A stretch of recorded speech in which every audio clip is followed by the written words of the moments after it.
کبھی آپ نے غور کیا ہے کہ آپ کبھی گھر میں آئیں اور ایک دم آپ کو اپنے گھر سے ایک بدبو آئے اور آپ پریشان ہو جائیں کہ یہ بدبو کہاں سے آ رہی ہے، اور جو بھی نیا بندہ گھر میں آئے وہ آ کے یہی کہے کہ آپ کے گھر میں کسی مرے ہوئے جانور کی بدبو آ رہی ہے۔ اچھا، اب آپ ادھر ادھر دیکھیں، کہیں سے آپ کو وہ جانور یا کوئی چوہا یا چھپکلی یا اس طرح کا کوئی کیڑا مکوڑا بڑا وہ نظر نہ آئے، لیکن آپ اس بدبو سے فوراً پہچان جائیں گے کہ کچھ نہ کچھ گڑبڑ ہے، اور آپ اس کو تلاش کریں گے، ڈھونڈیں گے، پھر پتہ لگے گا کہ ایک الماری کے پیچھے کونے میں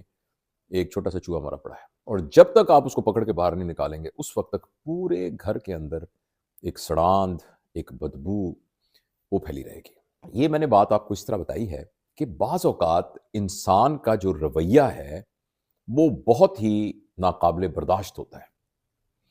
اور بغیر وجہ کے وہ چڑچڑا ہو رہا ہوتا ہے، بغیر وجہ کے وہ غصے ہو رہا ہوتا ہے، بعض اوقات وہ تعلقات کو توڑنے کی دھمکیاں دے رہا ہوتا ہے، بعض اوقات وہ تعلقات توڑ دیتا ہے، دھوکہ دیتا ہے، اور اس طریقے سے بہیو کرتا ہے کہ کسی بھی منطقی طریقے سے سمجھ میں نہیں آتا کہ ایسا وہ کیوں کر رہا ہے۔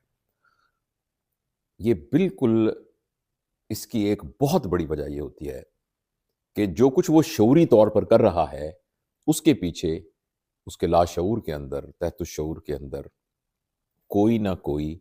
ایسا پرابلم ہوتا ہے جو کہ جس کو وہ ڈھونڈ نہیں پا رہا ہوتا۔ اور چوہے کی مثال میں نے آپ کو اسی طرح دی تھی کہ دماغ میں کسی جگہ پر کوئی اسی طرح کا کوئی مرا ہوا خیال، کوئی گلٹ،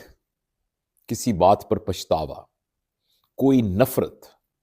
کوئی بچپن کی محرومی، کوئی ایسا واقعہ جس نے پورے کے پورے نفسیاتی نیٹ ورک کو ڈسٹرب کر دیا ہو، وہ اندر موجود ہوتا ہے۔ کسی کے خلاف کینہ، کسی کے خلاف بغض، یہ اندر موجود ہوتا ہے، اور وہ جس طرح وہ چھوٹا سا مرا ہوا جانور جو ہے وہ پورے گھر کے اندر ایک طرح کی بدبو پیدا کر دیتا ہے، تو اسی طریقے سے ایک نا آسودہ مرا ہوا یا بیمار خیال جو اندر موجود ہے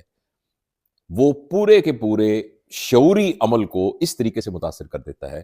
کہ انسان اپنے لیے قابل قبول نہیں ہوتا اور اپنے متعلقین کے لیے قابل قبول نہیں ہوتا، اور بہت زیادہ نقصان اپنا بھی کر لیتا ہے اور دوسروں کو بھی کر لیتا ہے۔ لہٰذا ہمیں جب بھی لگے کہ ہم کچھ ایسا کر رہے ہیں جو کہ ہمیں نہیں کرنا چاہیے، ہم بغیر وجہ کے لڑتے پھر رہے ہیں، بغیر وجہ کے ہم اپنے ارد گرد ایک بدصورتی پیدا کر رہے ہیں، ایک تکلیف پیدا کر رہے ہیں، ایک ناخوشی پیدا کر رہے ہیں، تو اندر جھانکنا چاہیے اور دیکھنا چاہیے کہ کسی الماری کی اوٹ میں کوئی مرا ہوا خیال تو نہیں پڑا ہوا، اور اپنا جائزہ لینا چاہیے کہ میرے اس رویے کے پیچھے کوئی ایسی نا آسودہ خواہش، کوئی اس طرح کی نفرت، کوئی جیلسی اور کوئی ایمانی کمزوری تو نہیں پڑی ہوئی کہ جس کا مجھے معلوم نہیں ہے لیکن وہ اس بدبو کی طرح میرے شعور کو متاثر کر رہی ہے۔ اس کا ایک پریکٹیکل طریقہ ہے، وہ یہ ہے کہ کم از کم روزانہ 15-20 منٹ نکالے جائیں اور نکال کے اپنا جائزہ لیا جائے۔ بعض اوقات اجتماعی طور پر وہ جائزہ لینا مشکل ہوتا ہے، تو آپ کم از کم گزشتہ 24 گھنٹے کا ہی اپنا جائزہ لے لیں، اور اس 24 گھنٹے میں دیکھ لیں کہ جو میں نے آج 24 گھنٹے میں کیا کیا اس سے بہتر کیا جا سکتا تھا، جو میں نے رویہ اختیار کیا کیا اس رویے کا کوئی متبادل رویہ بھی موجود تھا کہ اگر میں وہ اختیار کر لیتا تو شاید وہ نتائج نہ ہوتے جو اب ہوئے ہیں۔ اس کو ہم ٹیکنیکلی ریفلیکشن یا سیلف ریفلیکشن کہتے ہیں، یعنی آئینے میں اپنے آپ کو دیکھنا۔ جب آدمی آئینے میں اپنے آپ کو دیکھتا ہے تو نہ صرف اپنے عیب دیکھتا ہے، نہ صرف اپنی خوبیاں دیکھتا ہے، بلکہ ان عیبوں کو، ان عیوب کو دور کرنے کے طریقے کے بارے میں بھی غور کرتا ہے۔ تو یہ بہت ضروری ہے کہ جب بھی ہمیں احساس ہو جائے کہ ہم اب نارمل بیہیو کر رہے ہیں، تو اپنے اندر جھانک کر اپنی خود احتسابی کرنا، اپنے اندر جھانک کر اپنی صفائی کرنا، اور اپنے اندر اس طرح کے خیالات کو ڈھونڈنا۔ عموماً وہ خیالات اسی طرح کے ہوتے ہیں، کوئی گلٹ ہوتا ہے یعنی پچھتاوا، کسی سے نفرت ہوتی ہے، کسی سے ہمارا حسد ہوتا ہے، کسی کے ساتھ کینہ ہوتا ہے،